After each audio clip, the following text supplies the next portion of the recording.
Alright YouTube, earlier Razorfist made a video referring to the idea of buffing up one another's subscriber counts, and I've been subscribed to Razorfist, also known as Rageaholic, for some time now. I already like his channel. I think it was the immigration video he did where he points out exactly why Mexico is sort of screwed up unless you have border control, specifically because there's no reason for them to fix the systemic problems leading to mass immigration.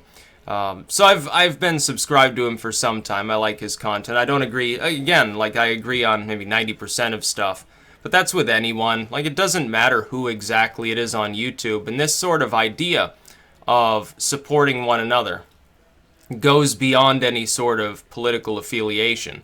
And if you look at the people who have responded, we've got Varg, who is basically, he's a primitivist. We've got the Golden One, who's sort of like, sort of a traditionalist slash naturist in some ways, I think, has an appreciation for those things. Could be seen as, mildly fascistic or something. Rageaholic is more of a purist libertarian. I'm more in civic mode myself. I've sort of gone slightly past the libertarian level. But it doesn't matter. It wouldn't matter if it was someone who was a card-carrying communist. I'd shout them out too. Because the fundamental concept is YouTube needs to remain a platform for all opinions.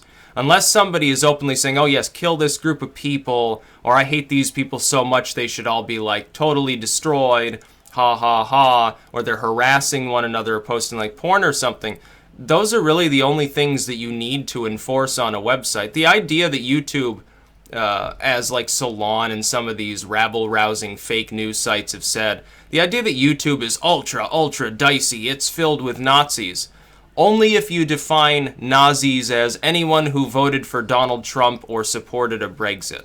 That's really what it boils down to. That's what they're going after here.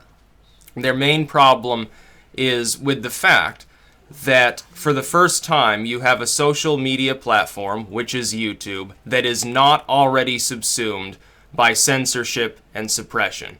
That's the only reason. It would be the same, by the way, as a group like maybe if you went to the Right Stuff and they were saying, well, we're not going to let somebody with far left affiliations speak, or somebody who's coming in to lecture us on how great diversity is. And it would be sort of the same rough counterpart of a site like maybe like Reddit or something, where the right is suppressed or something like that. YouTube, though, has been a free field for all political persuasions and all sorts of walks of life. There are people on YouTube who do very well, and they don't even talk about politics, and some of these people are getting screwed by restricted mode, too. Again, other people have pointed this out. Computing Forever has pointed this out. Rageaholic has pointed this out. Everyone's pointed this out.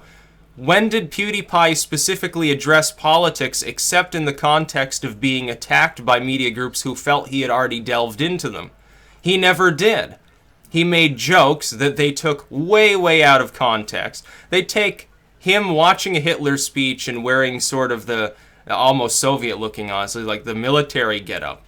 And this gets slapped onto a fake right-wing website. It says, oh, PewDiePie is now the favorite Nazi or something like that. And they run with it, and they say, oh, Nazis are looking up to PewDiePie, and look, we found these 10 points of evidence in his videos about how he's a total bigot. And it was never real. Every single quote was taken out of context. Every single image was taken out of context. It got to the point where if he reaches across to adjust his microphone, they're going to frame that, and they're say, oh, look, he's Heiling Hitler, or something like that. And that's what they've done to him. It was something that was predictable. We knew that this was going to happen. I said it was going to happen. The reason why, what else are they going to do? They got no other way to clear people a little bit to the side. And you got to remember, here's the real secret. YouTube has 1 billion active users.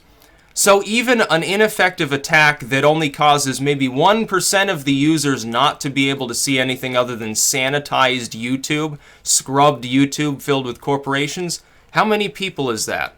Oh, it's 10 million people. And for $35 a month, they can get that streaming bundle. That's a lot of money. $350 million per month. Yeah, they don't care if the attack is particularly effective. And they may well limit it to just that, because they'll be making more money out of that deal, by the way, and they'll have more viewers from that than on all of TV. at a fraction of the cost. They just have to pay YouTube a little bit here and there, and then they get money back from YouTube when people sign up for the service. By the way, I don't care. You want to get your news, you want to be a zombie and zone out and see non-interactive content on YouTube of all places, go ahead. But for right now, I would say I support Rageaholic. I like his channel, the same as I do everyone else who I've mentioned on these lists. He's fairly close to 100,000 subscribers, and it would be nice to try to get him over that mark if we can. There are certainly enough people who see this. Some people are probably already subscribed to him because of the rather similar channel approach. Long-form rants, sometimes angry rants. We even look, honestly, admittedly, we do look fairly similar. It was funny story for those of you who don't know. When I was wearing sort of the 80s style sunglasses, I wasn't even aware of Rageaholic's channel at the time. People said, oh, it's an homage to Razorfist. I'm like, who's that? And then I looked him up, I'm like, oh, crap, oh, I guess it's true. And I had also started like wearing this getup as well, sort of separately, because that's just the style I always wanted to wear. Before, though, like years ago, I didn't even have the money for this kind of jacket or something like that, honestly. So, I had the getup, and then I looked at his channel, like, oh shit, subscribed. And so, yeah, we kind of look like long-lost twins or something like that. But I support his work. It's not all political, some of it's like game-related. But these two things have become intertwined, and that was something they weren't originally. Years ago, gaming and sort of right-wing so-called politics, which is anything outside of total Nazism on the far, far left, that wasn't a thing. It wasn't until Gamergate when a bunch of people started getting really angry about misogyny in male gamers, or games were racist, games were bigoted, we need to censor. We need more corporations to get on board and put pressure on these studios to try to change games, because everyone knows people play video games for social activism. They don't play them because they're bored or because they happen to like the idea of the storyline or the characters or something like that. You know, that's why I play some first-person shooter. I'm driving through the streets of Vice City, running people over. I want it to have a deep social message. That's why I wanted to play that game. Yes, San Andreas. I wanted to have a social message about how not to do crack and about diversity. No, I think it's because I want to walk down the street listening to the best hits of the 90s, beating people with a baseball bat, honestly, but that was lost on some of these social justice warriors. So I suggest that you support Razorfist channel. It's a good channel. You're getting the long-form rant, you're getting the politics, you're also getting some gaming. It's some good stuff, and I would say, yeah, this is the way, at least as a first stage, as a reaction to what Google's doing on YouTube. Hopefully they back off, and if they do that, we won't even really have a problem. Might be years before any more problems arise, because, it takes time to test things. But if they don't, the proper first step is to increase our own audience, our own actual support, so that we gain the ability to speak to more people, things spread easier, and then that message of we don't want to be censored, this isn't really working, YouTube is hazarding itself, hopefully makes it to Google. Now it'd be easier if some of these really large YouTubers, someone like PewDiePie, would get aboard with some idea akin to this and simply say, can you imagine if PewDiePie made a video tomorrow, oh yeah, I'm moving to VidMe. Oh yeah, that'd cause YouTube to notice, I assure you. Whether or not he's going to delve into that and get his hands messy, I suppose, remains to be seen. And Razorfist also has a VidMe account. My suggestion to him is you should start double uploading all content to VidMe. It's actually rather easier there to succeed, and I didn't check whether he was verified on there. I think I got verified in like 12 hours or something like that. It was a very, very simple process on it. So you just tell them, oh yeah, I've got like, I've got like 90,000 subscribers on YouTube. I should be verified here. Here's another account. It's got thousands of people on it. They'll verify you fairly quickly. It's just, I guess, the way VidMe works. It's actually wonderful to be on a video hosting site where, there's a little bit of communication.